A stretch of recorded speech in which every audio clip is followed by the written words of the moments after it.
Brilliance Audio presents Life Events by Karolina Waclawiak. Performed by Amy Landon. The hills around the freeway were a dusty yellow, showing wear from months of drought.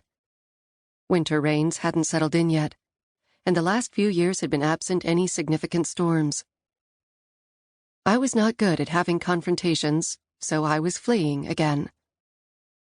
After you've driven through Mojave, California, there isn't much left in the way of towns as you head north.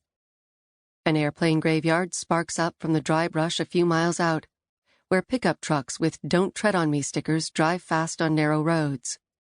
The kind of roads that lead into vast desert nothingness, punctuated only by rusted, spray-painted freight trains that roll slowly toward one border or another. Outside Mojave, red rocks spring up, before giving back over to flat, dusty land, dotted with wind-worn white crosses jutting out at different mile markers by the road, signifying people who didn't make it home.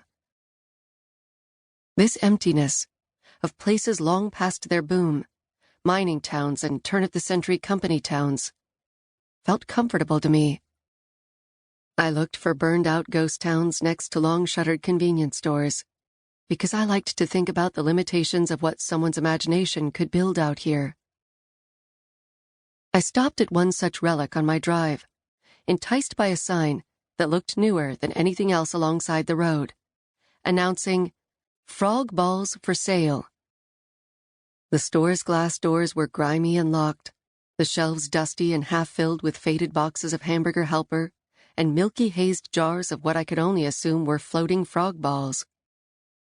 This ghost town was not all that different from other roadside stops I had made before. It was just missing a burned-out Cadillac out front.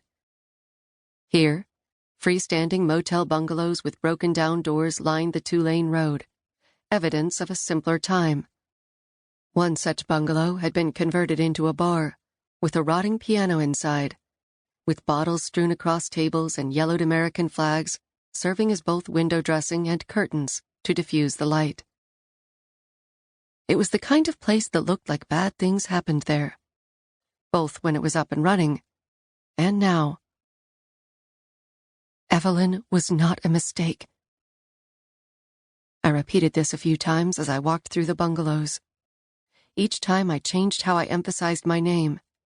I tried the sentence as a question, too, wondering if a question mark had ever been considered instead of a period.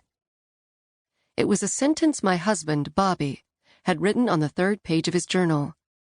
I don't know why I picked it up and flipped through it, but I wasn't sorry. Route 395 along the eastern Sierras is my favorite drive in California, because it is both desolate and alive with people looking for an exit from their lives.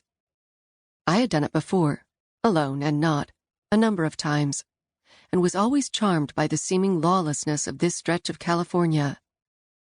On the open road, I never saw highway patrol or police of any kind, and I could drive well over the limit until I hit a speed-trapped town, where I go from 90 to 35 before I reach the first stoplight, or a lumbering RV slowing things down as the road narrowed from highway to Main Street every 40 miles or so.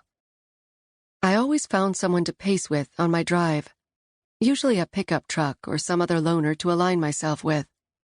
I wondered where they were going, and made up stories about a soldier just home, or a rancher heading to his land. Always men, because men always seemed to be going somewhere alone.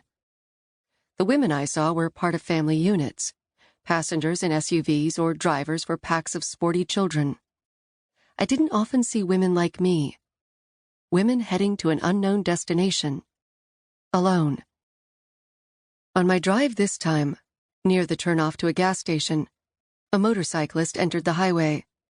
I could tell immediately it was a woman, the way her leather jacket clung to her slim frame.